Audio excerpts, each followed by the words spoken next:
There are, of course, exceptions. Men who are comfortable with closeness, intimacy, and emotional connection.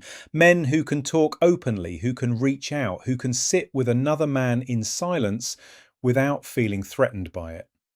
But if we're honest, a darker and far more common truth remains. Friendship is especially difficult for many men. For every man who can genuinely say he has a close male friend, someone he could call in a moment of crisis, there are many others who know deep down that they don't truly have one. They may have people they talk to, people they joke with, people they see regularly, but not someone they feel emotionally safe with, not someone they could confess their fears to without embarrassment. And this isn't due to a personal failure. It's not because men are incapable of connection. It's rooted in a deeper conflict between what society expects men to be and what real friendship actually requires. At the core of meaningful friendship lies vulnerability, the willingness to be seen without armor. Men can easily bond over shared interests, sports, work, technology, ideas, hobbies, goals. These conversations can be engaging, even enjoyable. They provide a sense of belonging. But the kind of friendship that truly sustains us, the kind that helps during fear, loneliness, shame, or despair, begins somewhere else entirely. It begins when one person dares to say, "I'm not okay." When a man admits, "I'm scared. I feel lost. I don't know what I'm doing with my life. I'm overwhelmed. I need help." This is where real friendship starts, but it's also where many men freeze. Because for generations, men have been taught the opposite. Across cultures and history, masculinity has been defined by toughness, emotional control, independence, and endurance. Men are expected to absorb pain quietly, to move forward without complaint, to survive rejection, failure, humiliation, and loss without showing cracks. From a young age, many boys learn a simple rule: vulnerability equals weakness, crying is shameful, needing help is failure, talking about emotions is uncomfortable, or worse, dangerous. Above all, men are taught never to be seen as fragile. This creates a painful contradiction. The very traits that define being a man often prevent the emotional openness that friendship depends on.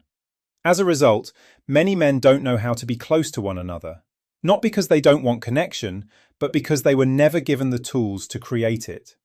It's not surprising that some men reach adulthood having never had a truly honest conversation with another man. No conversation where nothing had to be impressive, where nothing had to be funny, where nothing had to be solved. Instead, many men live side by side emotionally isolated, sharing experiences but not inner lives, standing together but not truly leaning on one another. So what could change this?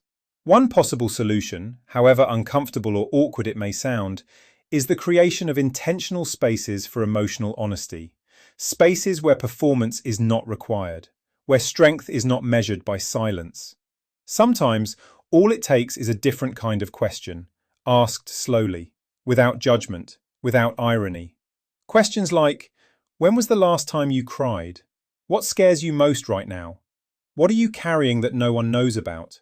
What do you wish someone would forgive you for?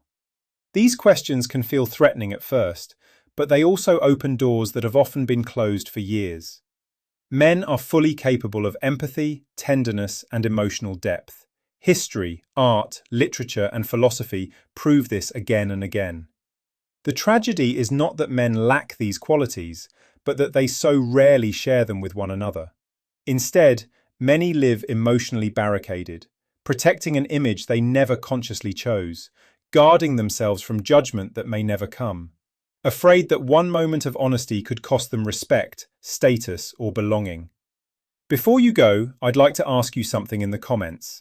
Have you ever felt deeply lonely, even while surrounded by friends? If this topic resonates with you, you'll find a video linked above where I explore why you can feel lonely even when you have friends, and what psychology says about that experience.